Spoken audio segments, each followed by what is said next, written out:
Welcome to the Goddess School podcast, where Eastern wisdom meets Western mysticism.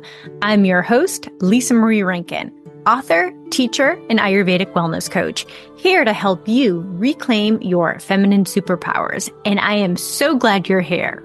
Listen, women are magical. They are intuitive, creative, wise, and magnetic. However, in today's fast-paced world, these gifts often get buried under a more masculine way of life. Together, we'll awaken those powers. In each episode, I'll take you through sacred teachings like Ayurveda, shadow work, and the mysteries of archetypes and rituals, so you can live with more clarity, synchronicity, and joy in all realms of life, like relationships, health, money, and more. So let's dive in so you can make the most of your one mythic life. The veil is parting. Let's begin. Hello, beautiful souls, and welcome back to the Goddess School podcast. So today I want to talk about something that I have been thinking a lot about lately, both how this has manifested in my life and so many of the women in my community, my students, my coaching clients. And I think it's really important that we start to define it so we can start to overcome it. And what I want to talk about is the concept of defeminization. Now, I'm not even sure if defeminization is a word, but it is now. So what do I mean by defeminization? I mean the disconnection that we as women get from our female bodies that leads to a loss of intuition, creativity, and really power to direct the course of our lives and live a life that is authentic and true to what it is that we truly desire. Now, I believe that feminine spirituality really begins in our body because think about it. Women, we have magical bodies. We can create life in our womb. We feed young with the nourishment from our breast. We bleed with the moon. Now, even if you have never had children before, you are still a creative force to be reckoned with. I mean, we can look back at ancient times at all of these beautiful goddess statues, and they have these full breasts and bellies and hips. Women are the creator of the earth. We really are these beautiful forces. We have that shakti. Shakti is the Sanskrit word, feminine power. And yet, for many of us, we've forgotten that power. And it makes sense that we have forgotten it in a way because our culture values a more masculine way of life. So what does that mean? So a masculine way of life, we can think of, it's pretty linear, it's directive, it's penetrating, and masculine way of life values reason over intuition. And we see this a lot right now. I even see it with myself and my daughters that will create pros and cons list. We will take hours, days, weeks, sometimes years to even make a decision because we're not connected with how this feels in our body and we want to make sure we get it right. So we keep over-analyzing. And this often leads to, you might have heard, analysis paralysis, where we don't do anything. We stay stuck. We get complacent with the status quo. Also, we favor progress over discovery. What does that mean? It means like, am I getting ahead? What's the ROI, my return on investment if I'm doing something? So rather than play and do things that we enjoy simply because we enjoy them, we want to know what we're going to get in return. How is this helping me move the needle? It's funny, these are a lot of the phrases that I used when I was in the corporate world, but I think we still think about that even when it comes to personal development or spirituality. What am I going to get out of this meditation? What am I going to get out of this course or program? As opposed to like, how is this going to fill my soul? How is this going to help me evolve, expand, and bloom? And we also have been taught to look at external benchmarks of success over internal markers of joy and contentment. So that's like the job title, climbing up the corporate ladder. Maybe it's the money in your bank account, or it could be the number on the scale, but it's something else to tell you that you are worthy, that you are safe, that you are on the right track. And of course, we know that we can get all of these things that society tells us we should want. We can do all of the things, follow this way of life. And yet, why do so many women feel anxious, depressed, uninspired, disconnected from their sexuality, from their creativity. And it's because we followed this masculine way of life. And there's nothing wrong with the masculine way of life, or even men for that matter. I think you'd be hard pressed to find a woman that enjoys men more than I do. But we've become disconnected from what truly makes us unique and magical and magnetic. So that's what I want to talk about today, is how we have become defeminized. And I'm going to share 6 different ways that I see, and there's likely many, many more, in what we can do to start turning the ship around so we can create the life that we say that we really want, that we can get in touch with our desires and start to act accordingly. Now, one thing I just wanted to share as well, too. So we can talk about defeminization. I think that most women will recognize that there is a disconnection from their body, which I'm going to go into. But this is also a really tangible problem as well. So I wanted to give a few examples of how defeminization can show up in our lives.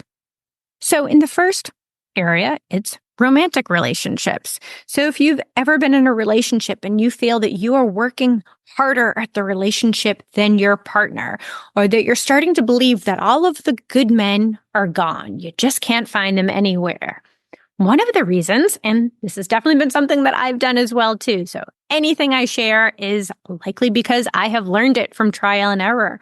But one of the reasons that we failed like the project managers of our relationship is because we are trying to outman our men. We are trying to be the better men. And yes, women are competent, organized, and successful. But just because you can do it all doesn't mean that you necessarily should, or that it would be good for a romantic relationship. Because when we try to do all of the things that we would consider maybe more masculine qualities, we decrease the polarization in our relationship. So many relationships, and this is for heteronormative relationships to really what I would see as any type of relationship, the reason that there is an attraction is because there is a polarity. So there's a polarity between masculine and feminine. And what we see in many relationships today, and definitely have experienced them myself, is that everybody wants to be in the masculine because that's what we do all day long in our careers. So it's hard to shift when we are at home in our relationships. But we can't try to outman our man and then wonder why we're not being treated like a queen. And part of that, again, is going to be this disconnection we have from our body and what our bodies need. A second area is finances, right? There's a big lack of scarcity from what I can see for a lot of women, where sometimes they're even afraid to look at their bank accounts, and they're often wondering if they're ever going to get ahead. And we can also think of this as being disconnected from our receptivity and creativity. Again, we've been taught in this masculine way of living that we must follow this linear path. We must do this to get this. But part of it is also what feels good to us? How can we follow our bliss? Joseph Campbell, author, educator, mythologist, you might know him from The Power of Myth. He often talked about following your bliss. And he says when we start to follow the things that we enjoy, the little inklings or ideas that we get, doors begin to open for us. So this is also tuning into what it is that you actually want for your life, so you're not living out somebody else's script. You're not getting the job that your family wants you to get or that you're supposed to get, but you're actually connected to what turns you on and what lights you up, because that's that magnetic energy that is going to help guide more your way. We also see the results of defeminization in our health. I listen to a lot of podcasts. I also have a beautiful Ayurveda program to help women optimize their health and enliven their spirits, especially during perimenopause and menopause phases. But we are seeing so many hormonal symptoms with women as far as having really tough periods, PCOS, difficulty going through perimenopause and menopause. And I really like to think of it because I think it can be easy to think my body is broken. My hormones need to be fixed. But really, it's our lives that need to be fixed. any symptom that our body ever expresses, whether it's hot flashes or a rash or a skin condition, is our body's way of saying, we're doing something that it doesn't like. It's asking us to realign. And generally, it's because we've gotten too far away from nature. We stay up too late or we're eating too much processed foods. So part of this is of turning around the defeminization. Maybe I should just say re-feminization is what we're trying to get to, is getting back to nature. So these are some of the ways defeminization appear in our lives. And I just wanted to share a little bit about my story before I go into the 6 ways that we have been defeminized. Now, for most of my life, again, I had followed this very linear masculine path. And I was actually fairly happy. I was really good at it as well, too. I'm very good at getting things done, a very type A personality. And yet I could see the effects that it was having on my happiness, my health, my relationships. So for a good portion of my life, my mood was often totally dependent on whether or not I received some vapid text from the man du jour, right? Because I wanted to make sure that I was desirable. And often the things that we are looking for from others are really the things that we need to give to ourselves. And while I ate healthy and I exercised, I probably looked fairly healthy, I was often dependent on vodka and soda as soon as I got home from work to calm my nerves, laxatives to eliminate regularly, over-the-counter sleeping aids to help go to bed. I was also on the birth control for a good portion of my 20s, if not all of my 20s. So I had all of these external substances that I needed to balance my internal reality or to balance my body. And when we start depending on these substances for just everyday bodily functions, there's a sense of disconnection. Our body is actually our guide. So, for example, if you're not eliminating regularly, rather than force that through laxatives, we need to look at your diet. We need to look at stress levels. So our body actually tells us the changes that we need to make in our life, not just for our physical health, but for our overall emotional, mental, and spiritual health as well, too. Our body will always direct us in that right direction. Now, I started to recognize that I was very disconnected. So for the last 10 years, that has really been my mission, is to reconnect with the wisdom and the power of my body, to reconnect with my feminine essence, which I like to think of as that creativity, intuition, magnetism, the part of life that makes it fun and joyful. And it really does have a halo effect. When we can tap in to that energy, to that feminine energy, we actually not only make our lives better, but those around us as well, too, whether it's our family, our children, or our partners. So this is something I feel really strongly with, that we want to make sure that we get it back. So let's talk about the 6 behaviors that block us from our feminine power, our feminine life force, our shakti. Well, the first one is turning to numbing habits. So numbing behaviors. So we can say that could be having a couple of glasses of wine every night. It could be scrolling through Instagram all day long, checking your email, shopping online, binging on Netflix. So the numbing behaviors I like to think of are all of the habitual things we do to distract us from the things that aren't going well in our lives. Now, the thing about numbing behaviors is they actually work really well. They do distract us, or we wouldn't continue to do them. It wouldn't be a problem if they didn't work. But the thing is, we don't want to be distracted from the things that aren't going well in our lives. We actually want to be really awake and aware because we want to resolve them. Because listen, we are just here for a very short time on this earthly realm. So we don't want to be sleepwalking through life, numbing the parts that we don't like. We want to become active co-creators of our life. So I encourage you, as you start to go on this journey with me of re-feminization, start to notice, when are you habitually grabbing for your phone, for a drink, or even we could say even like gossiping could be a numbing behavior, but it's the things that you do because you don't like your current reality. And just get aware of the things that you are depending on that are outside of yourself, that are bringing you to a sense of ease. And then consider, what would need to be going on in your life for you not even to want it, for you not even to need to watch Netflix till 2 a.m., for you not even to need to keep grabbing the phone.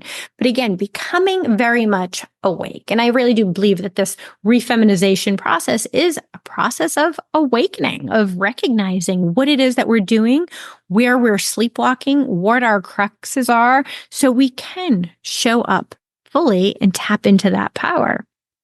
The next one is having meaningless sex. You might be like, well, what does this have to do with anything? Again, as a woman, like, your power is in your body. You are this creative life force that is to be reckoned with.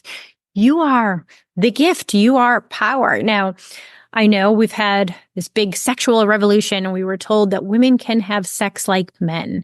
And I'm sure that some women can. And if you are one of them, that's great. And if you feel good, keep doing what you're doing.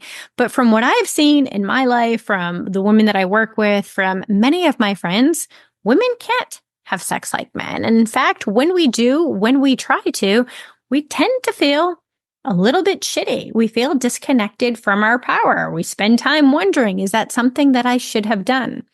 Now, it's interesting. I just want to kind of take a little bit of a detour right here just to even explain this in a somewhat more scientific sense. So in Ayurveda, there is the concept of ojas, and we can think of our ojas as our vitality, our resilience, our immunity. I like to think of our ojas as like this protective, semi-permeable egg that we have that keeps the good things in and the bad things out.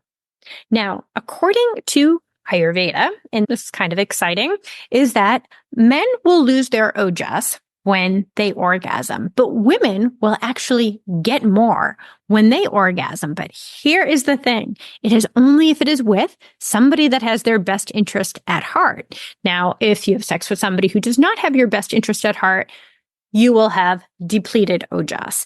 And this makes so much sense. And I wish I had known it when I was in my 20s as well, too.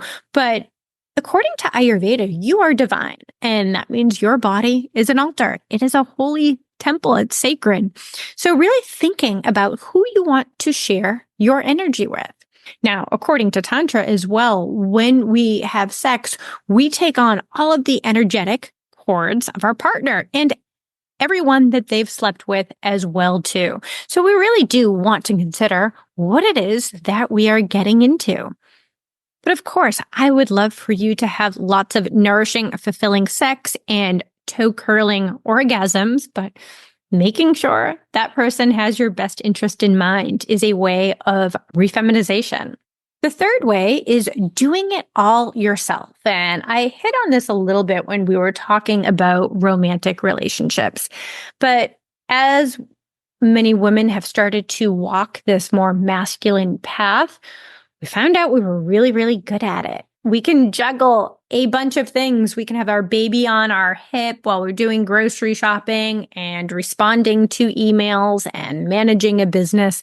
And that's great. It's great that you're competent and you can do a lot, but that doesn't mean you need to do it all. Because when we insist on doing it all, or if we believe that we are doing it better, and even if you are doing it better, we block intimacy and genuine connection by not allowing others to help us. We also start to deflect any of the gifts the universe has to share. So the feminine is receptive. So sometimes we're not only doing ourselves a favor, but we're doing others a favor when we allow people to help us. So you can even practice this receptivity by if somebody gives you a compliment, instead of pushing it off, saying, ugh, this old sweater, or I don't look great, I didn't sleep at all last night. Just smile, say thank you. Let people hold the door for you. Let people carry your groceries, but starting to open up to receptivity, to the gifts that your fellow humans have to offer you, and also the gifts the universe has to offer you. Now, the fourth way we are defeminized are ignoring the rhythms of nature. So I touched a little bit about this when I was talking about health, as how we can really start to see defeminization tangibly manifest in our lives. Now, one of the good things about the modern world, I guess, is that we can pretty much do whatever we want. We have electricity, so we can stay up late. We have refrigeration, so we can eat frozen foods and strawberries in the middle of the winter. We could even keep taking the birth control so we could miss a cycle, especially if we had to go on vacation. Can kind of do whatever we want. However, nature has some divine intelligence. So why would we want to override that? In fact, when we do start to override what nature naturally wants us to do, whether it's to bleed regularly, go to bed by 10 p.m., wake with the sunrise, eat fresh, seasonal, local foods, we start to feel it in our bodies. That's when our symptoms start to occur. That's when we also start to see a lot of hormonal symptoms as well, too. We do not know more than Mother Nature. And yet, we still don't want to be inconvenienced. So this is also an opportunity to see, where am I overriding nature? Whether that's your menstrual cycle. We've also been taught, you got to keep doing all the things when you are menstruating. So still getting to the 8 a.m. meeting, still training for the marathon. But traditionally, Ayurveda would say, these are the time that we need to slow down. We need to rest. We need to do less.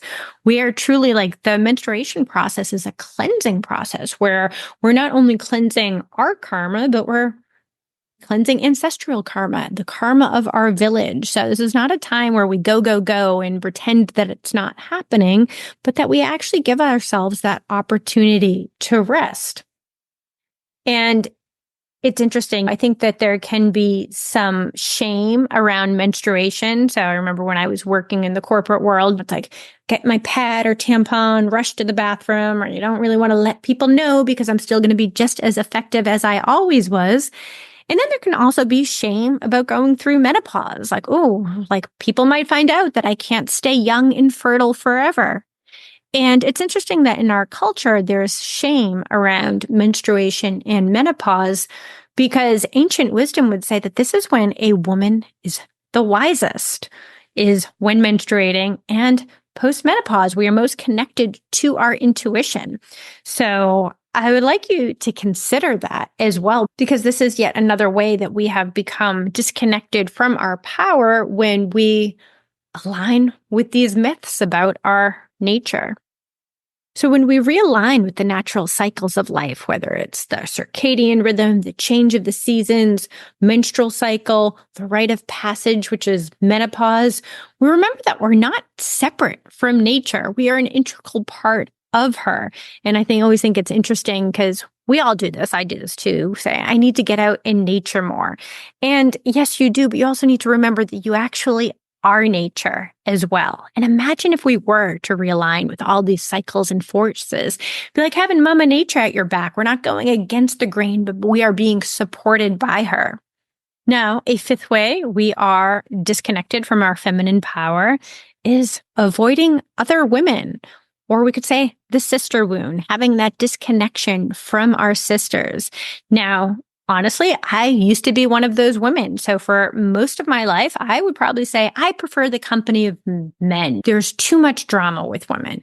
And that's because in my earlier life, so let's say junior high and high school, I remember women being really mean. I was actually bullied quite a bit. And my freshman year, I transferred high schools. So after my freshman year, I transferred high schools because I found the women very mean. Or I guess you could say they were girls at that time.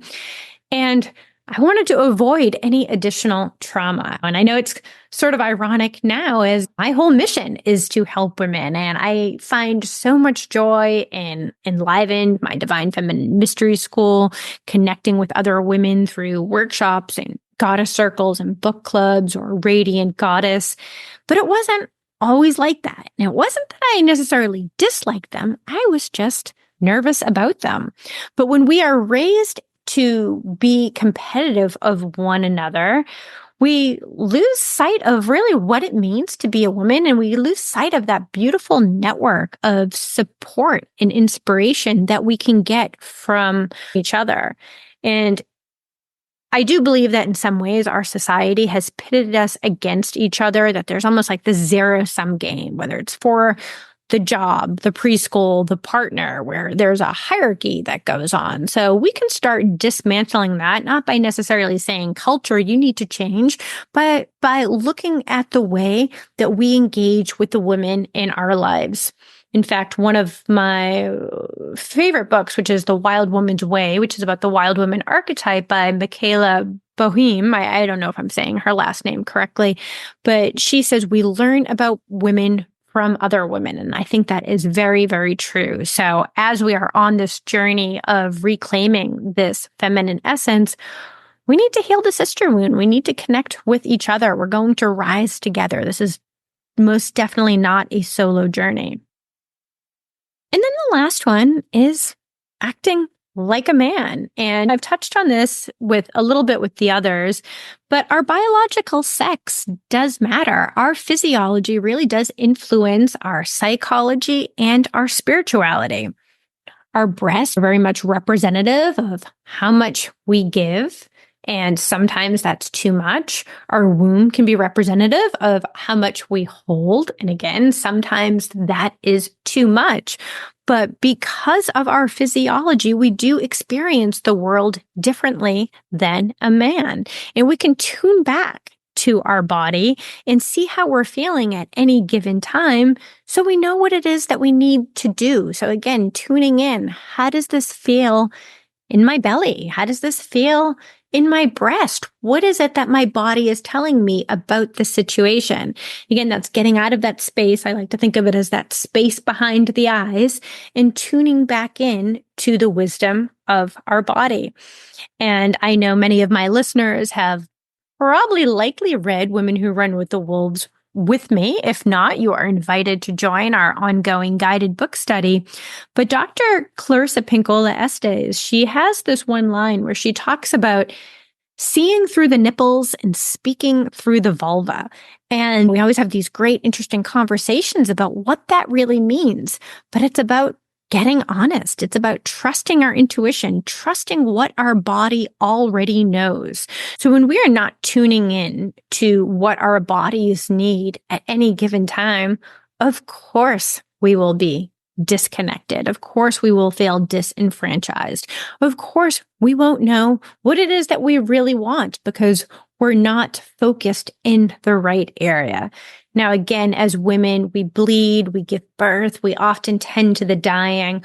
We are mother, maiden, and crone, often all at once. We have these very unique strengths and powers. So while you may have been told, or perhaps you just inferred that you need to act like a man to get along in the world, we need to change that narrative because it's not working. We can get this power back, get our creativity, our enthusiasm back when we remember our innate powers. So those are the 6 ways that we have been defeminized and ways that we can start to counteract that. Now, if you are thinking to yourself, oh my goodness, oh my goddess, I've done all of these things. That's okay. I have too. That's why I was able to create the list. I've gone through every single one of them. And now my work is to change that around. As poet Maya Angelou said, do the best you can until you know better. Then when you know better, do better. So that's what we will do on now. So today, consider maybe notice when you are straying from the wisdom of your body, when you are turning to numbing behaviors, maybe when you're dismissing some women, and see what you can do to start turning that around, starting to experience the world in a new way. And there is definitely some deconditioning that is going to go along with this, and that's okay because we've been doing it for a while. We can also think this is an exciting journey. What happens when I show up differently? What happens when I prioritize my self-care, when I make time for the things that light me up, when I'm not going against the grain of nature, but I'm becoming an active co-creator with it? And that's really where that magic lies. So that is it for today, beautiful ones. I will look forward to continuing this discussion with you, and I look forward to connecting with you soon. Be well. Thanks for tuning in to the Goddess School podcast. I hope today's episode inspired you to reclaim your feminine magic. Now, don't forget to subscribe to the show. And if you've enjoyed the podcast, please leave us a review on Apple. If you want to dive deeper into divine feminine archetypes and reconnect with your power, check out my book, The Goddess Solution. It's packed with ancient goddess wisdom for the modern woman. You can find the book on Amazon, and the link is in the show notes. And if you're ready to embrace these practices alongside a global sisterhood, I invite you to join my Divine Feminine Mystery School, Enlivened. It's a supportive space to embody these teachings with a fantastic community of like-minded women. You'll find the link in the show notes. Remember, the goddess isn't a deity outside of you. She's an aspect of your highest self. You are the goddess. Until next time, my friend.